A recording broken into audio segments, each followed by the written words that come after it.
मित्रों नमस्कार। आज का अखबार में आज फिर आपका स्वागत है और आज भी मैं कुछ महत्वपूर्ण खबरें लेकर आपके पास आया हूं। आज भाजपा ने गुजरात चुनाव के लिए अपने 160 उम्मीदवारों की घोषणा कर दी है और उसमें से लगभग 30 विधायकों के टिकट काटे गए हैं। केंद्र ने कहा है कि जो एससी ईसाई बन गए हैं, धर्म परिवर्तन किया है, उनको एससी का आरक्षण नहीं मिलेगा। रक्षा मंत्री ने कहा कि साइबर युद्ध के लिए और जो सोशल मीडिया वार है उसके लिए तैयार रहें, क्योंकि एक नए ज़माने का युद्ध है। और यूक्रेन से जो मेडिकल के छात्र हिंदुस्तान में लौटे हैं और हिंदुस्तान सरकार ने उनको डिग्री देने से या उनको एडजस्ट करने से दूसरी यूनिवर्सिटी में एडमिशन कराने से मना कर दिया, तो रूस ने दोस्ती का हाथ बढ़ाया और उन्होंने कहा कि यूक्रेन से जो मेडिकल के बच्चे आए उनको हमारे यहाँ भेजें, हम उनको आगे पढ़ाई कराएंगे उनकी। तो ये बड़ा अच्छा एक फ़ैसला हुआ है। तो मित्रों, आज की जो महत्वपूर्ण खबर है कि बीजेपी ने अपने टिकटों की घोषणा कर दी है और उसमें 30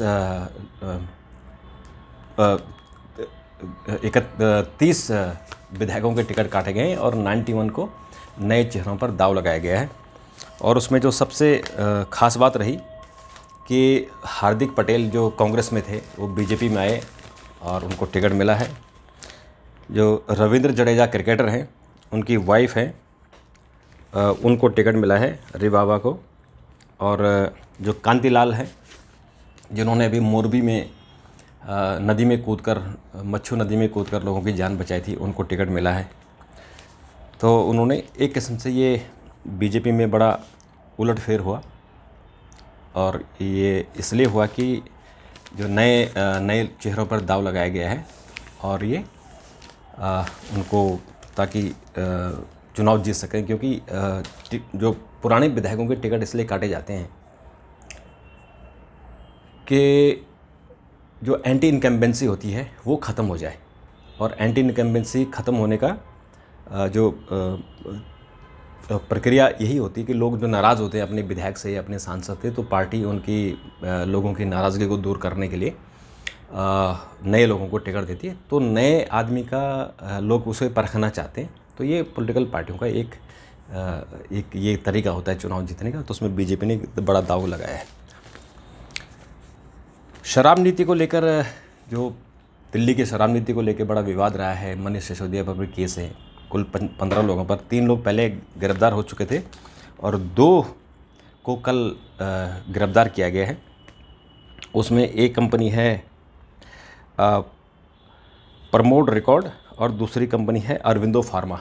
इन दोनों के अधिकारियों को गिरफ्तार किया। अब इनसे पूछताछ होगी तो पता लगेगा कि किसको क्या मिला। और गौतम नवलखा, जिनको नक्सलियों को साहित्य पहुंचाने और उन्हें समर्थन देने के आरोप में गिरफ्तार किया गया था, तो सुप्रीम कोर्ट ने उनको कहा कि जमानत मिलेगी आपको, लेकिन आप घर में नज़रबंद रहेंगे, आपको बाहर निकलने की परमिशन नहीं होगी। तो नवलखा बुज़ुर्ग हैं और उनको ये मामला बहुत दिनों से चल रहा है, 4-5 साल से कोर्ट के में इस मामले में चर्चा हो रही है कि इनको अरेस्ट किया जाए नहीं किया जाए। कभी अरेस्ट हुए फिर छोड़ दिए गए। तो कुल मिला के 70 साल के हैं। कल राजनाथ सिंह ने कहा है कि साइबर युद्ध के लिए तैयार हैं हमारी तीनों सेनाएं, क्योंकि साइबर अटैक बहुत तेज़ी से हो रहा है, सोशल मीडिया अटैक हो रहा है, तो उसके लिए भी मुकाबला करने के लिए तैयार रहना चाहिए। और कल केंद्र सरकार ने कोर्ट में अपना एक स्टैंड लिया है कि सुप्रीम कोर्ट में उन्होंने एक एफिडेविट जमा किया और उसमें कहा कि उसमें कहा कि जो लोग मुस्लिम ईसाई बने हैं, जो हिंदू, जिन्होंने धर्म परिवर्तन इसलिए किया कि वो एससी थे, पिछड़े थे, तो उनको आरक्षण नहीं मिलेगा। अगर वो हिंदू धर्म में ही हैं तो उनको आरक्षण मिलेगा। तो 1950 का जो संविधान आदेश है वो किसी असंविधान से ग्रस्त नहीं है, चूँकि छुआछूत जैसी दमनकारी व्यवस्था कुछ हिंदू जातियों की पिछड़पन की ओर जाती है, जबकि ईसाई और इस्लामी समाज में ऐसी व्यवस्था नहीं है। इसके कारण ईसाई और मुस्लिम समाज को इससे बाहर रखा गया है।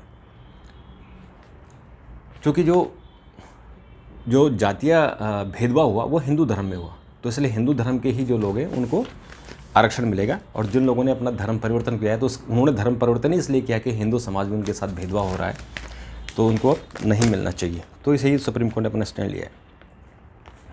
आधार हर 10 वर्ष में अपडेट करना होगा, क्योंकि आधार में लोगों के कॉन्टैक्ट नंबर चेंज हो जाते हैं, एड्रेस बदल जाते हैं, और नई टेक्नोलॉजी आ गई तो और चीज़ें नई जुड़ जाती हैं। तो इसलिए सरकार ने ये आदेश निकाला है कि इसमें हर हाल में आपको 10 साल में अपडेट करना है।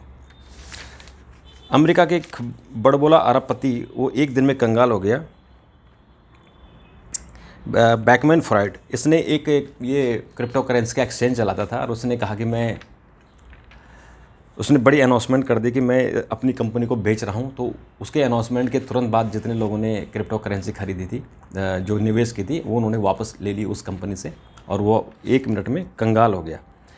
और सबसे बड़ी गिरावट उसकी कंपनी में आई है। एक दिन में वो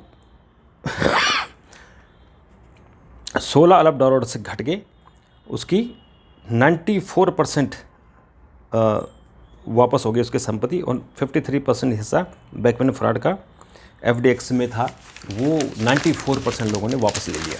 तो इस बड़बोले के कारण उसकी कंपनी बर्बाद हो गई। दिल्ली में नगर निगम चुनाव जोरों पर है, पार्टियां टिकट जारी कर रही हैं, अलग अलग हैं। बीजेपी सफाई का मुद्दा उठा रही है, तो केजरीवाल उससे भी बड़े मुद्दा उठा रहे हैं कि जो कूड़े के ढेर लगे हैं दिल्ली में 3 बड़े, वो उसके लिए बीजेपी जिम्मेदार है। और कल तो मनीष सिसोदिया पहुंच गए थे, और उन्होंने कहा कि जो कूड़े के पहाड़ है उसको कम किया जा रहा है। तो अभी तो ये मुद्दा बना हुआ है, और लेकिन इस मुद्दे में कैसे होगा ये अब मतदाता तय करेंगे कि उनको किसको वोट देना नहीं देना है। अक्टूबर में मुद्रास्फीति के आंकड़ों में थोड़ी सी गिरावट आई है, और खुदरा महंगाई में जो 7.41% थी वो 6.73% हो गई है। और ट्विटर पर जो शुल्क लगाने की बात हुई है, मस्क के खिलाफ बड़ी बड़ी हस्तियां अब सड़कों पर आ गई हैं, और उन्होंने खूब उसकी आलोचना की है कि इस तरह से नहीं होना चाहिए। पहले उन्होंने कहा कि जो ब्लू टिक है उसका पैसा लेंगे, फिर उन्होंने ऑफिशियल किया, और अब उन्होंने कहा कि हर यूज़र को पैसा देना होगा। तो उसके सब लोग आलोचना कर रहे हैं। उत्तर प्रदेश के रामपुर सीट पर आजम खां को अयोग्य ठहराया गया है, और वो कोर्ट में गए कि अभी वो उन्होंने अपील की है, तो इसलिए उन्हें अयोग्य नहीं ठहराया जाना चाहिए, लेकिन कोर्ट ने उन्हें स्टे नहीं दिया। तो आज चुनाव आयोग उसकी अधिसूचना जारी करेगी, और उनकी जगह जो सीट खाली हुई है रामपुर विधानसभा की, उसको भर दिया जाएगा। खैरसान शहर में रूसी सेना की वापसी हो गई है, और इसको यूक्रेन पर जो वार है, इसमें रूस की इसको हार के रूप में देखा जा रहा है कि रूसी सेना ने अपने इलाके छोड़े हैं, और जिस तरह से जो यूक्रेन इतना कमज़ोर देश है, वहाँ से अगर रूसी सेना की कुछ हिस्सों से वापसी हो रही है तो उसकी हार जैसी मानी जाएगी, क्योंकि यूक्रेन का बहुत नुकसान हो गया, कई लोग मारे गए, वहाँ नुकसान हुआ है। तो हालांकि यूक्रेन ने कहा कि अभी पीछे नहीं हटे हैं, लेकिन ये बात आई है रूस की तरफ से भी कि हम वहाँ से पीछे हटाएंगे। G20 शिखर सम्मेलन 15-16 नवंबर को इंडोनेशिया में जकार्ता में होगी।